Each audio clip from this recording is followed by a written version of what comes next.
Hi people, my name is Lulame and this is week 2 of the Master Key system, which is a 24-week series that I started recording. So what we did last week, we went through what the subconscious mind is, what the conscious mind is, the universal mind, and how it relates to us. We had some practice to do over the week. Well, it wasn't a week, it was really 4 days. But from now on, it's going to be a week. So the practice was to sit still and, just sit still and observe what happens. And the idea for doing this was to gain mastery over our body, to really be able to, direct what our body does, which is sitting still. And it was quite enjoyable. I enjoyed it. I did mine in the morning. The recommendation was to do it for between 15 to 30 minutes. I did 15 minutes, and I forgot to say this last week, with all these practice periods that we're going to be doing, it's a good idea to choose the same place each time. So same chair, same place. I know it's not always possible to do this, but if you can, it's helpful. I don't know why, but that's the recommendation. I'll be trying to follow this as closely to the instructions as I can. What I noticed during the practice periods, on the second day, the total number of days I did was 4. On the second day, I started to notice in my vision, my eyes were open, didn't stipulate whether or not to close your eyes. I just kept my eyes open. I started to notice little circles with dots that kind of looked like cells under a microscope. It's the best description I can come up with for what I saw. And where I'm practicing, I'm actually practicing in this room. Pick a room that you love or a space that you love, whether it's inside, outside. So if the weather's nice, I'm outside, but if it's not, I'm inside, looking out through the window or looking at these cream walls. And I noticed that these little circular things would just trail and move. And there's lots of them, and not necessarily an exact circle. They looked like cells and they would just move. There's probably a very scientific reason for why I'm seeing that, but I never noticed them before. And it's only when I'm looking at the cream wall, when I'm looking at my black chair that I sit in front of, I actually can't see them. So I don't know what that's about, but it was interesting. And I just want to take note of everything that I observe. If you observed something similar, please share. And in terms of how my week went, to be honest, it wasn't the best. It was actually quite challenging, but I'm going to stick with the process and trust the process and just see what unfolds and see what happens. This is about changing the way you look at things. So yeah, I'll keep going. And thanks for all the messages, you guys. It was actually really encouraging to know that so many of you are interested in this and said that you'd be tagging along. So yeah, great stuff. Week 2, we're going to be looking at the subconscious and the conscious mind, but on a deeper level. Week 2 deals with this idea that thought is energy and concentrated thought is concentrated energy, and that thoughts concentrated on a definite purpose become power. And we're all using this power, whether we're doing it consciously or unconsciously, we are using it. And the ability to use this power really depends on your ability to recognize that you even possess this power in the first place. Okay, so your capacity to consciously manifest will be in exact proportion to how much you recognize this truth. Okay, so like we discussed last week, the mind consists of 2 parts, right? You've got your conscious mind and you've got your subconscious mind. The subconscious mind is connected to the universal mind, right? And we said the universal mind was all. Very dramatic, but it's enormous. And the subconscious mind is enormous. And it works, the subconscious mind works on the vital processes. It's programmed for perfection. There is no room for error when it comes to the subconscious mind. It's the intelligence that keeps your entire body in homeostasis. So right now my heart is pumping, my blood is flowing, my liver is doing stuff, and I've got nothing to do with it. And this is all thanks to the subconscious intelligence. Hannel says that trying to understand how the subconscious mind works and what it actually does is like trying to illuminate the universe with a flashlight. It's huge, it's enormous, all right?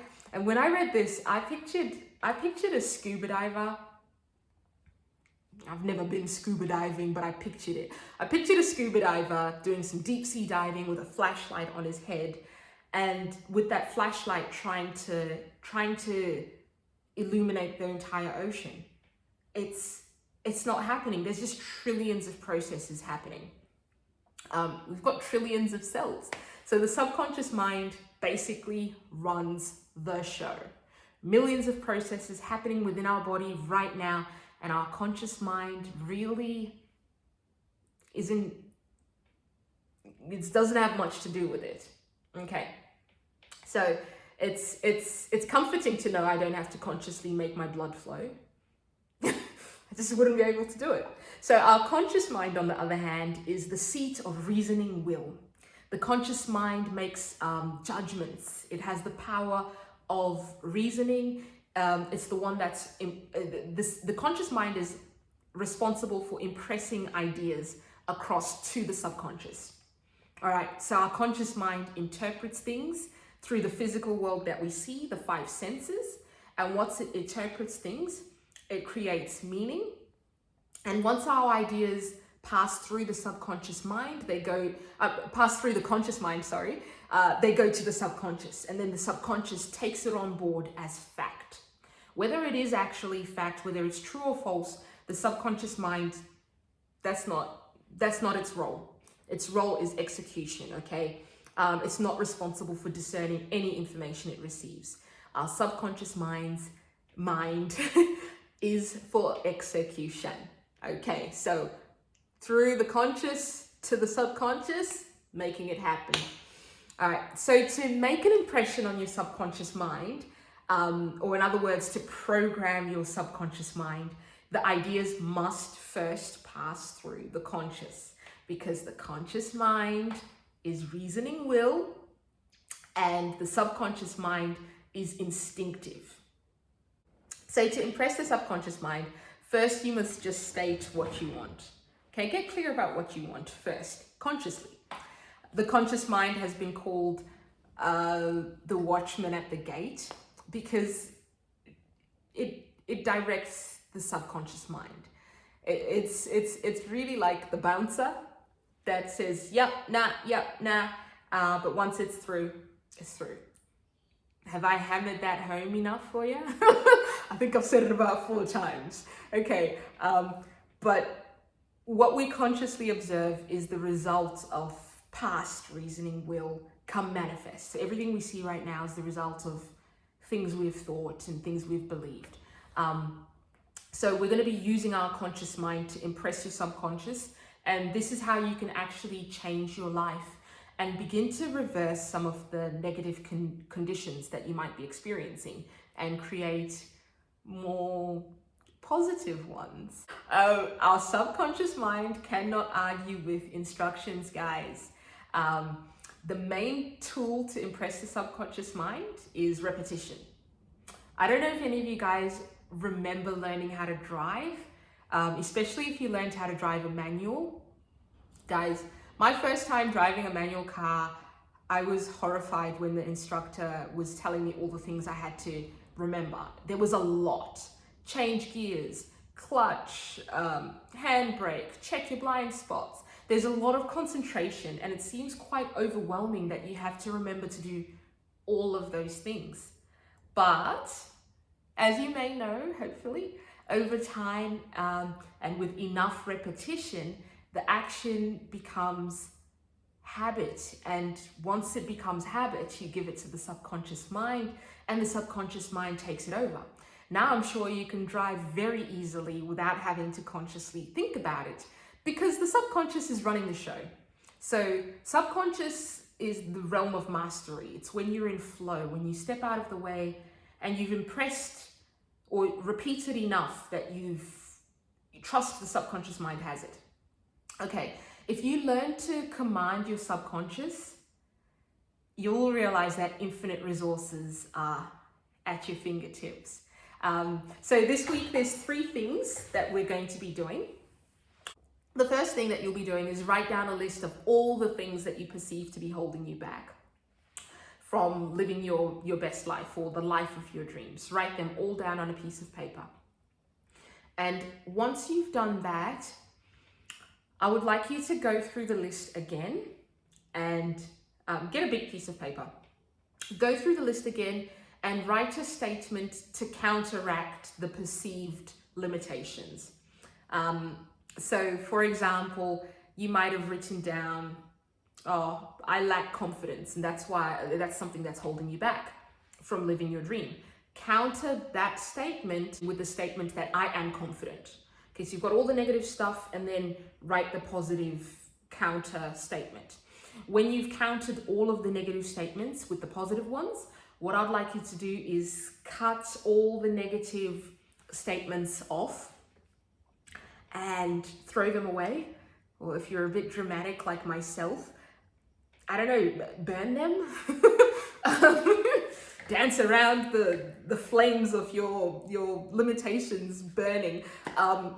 It's very dramatic, like I said, but make it so that you're only left with the positive statements. Now, with those positive statements in the morning, when you first wake up, before you even pick up your phone and receive other random programming that has nothing to do with your life, pick up your positive statements. When you're a little bit groggy, I like to do it as soon as I open my eyes. I pick them up and just read the list of positive statements. And do this at night as well. So in the morning when you first wake up, and in the evening right before you go to sleep. I like the idea of letting the positive things be the last thing you read before you close your eyes and drift off to sleep, as opposed to some random stuff on Facebook. Okay, so yeah, positive reading it. And guys, when you're reading your statements, you don't have to do anything else. You don't have to do any visualization stuff. Just read through them all. We're not getting into that zone of projecting or doing anything fancy. So to control what we experience in the external world, we must first control our internal world. And we do this by cancelling negative and destructive thoughts in our conscious mind. All right, because they become impressed on the subconscious mind, which brings them into our reality. I just thought this would, a fun drinking game would be to have a sip of wine each time I say subconscious mind or each time I make that point. But repetition, hey, it sinks in. The third and final thing that I'd like you to do this week is sitting still, as we did last week, but this time attempt to control your thoughts. Hannel suggests that we try and stop our thoughts, but realistically, you'll only be able to do this for a few seconds at a time. But this will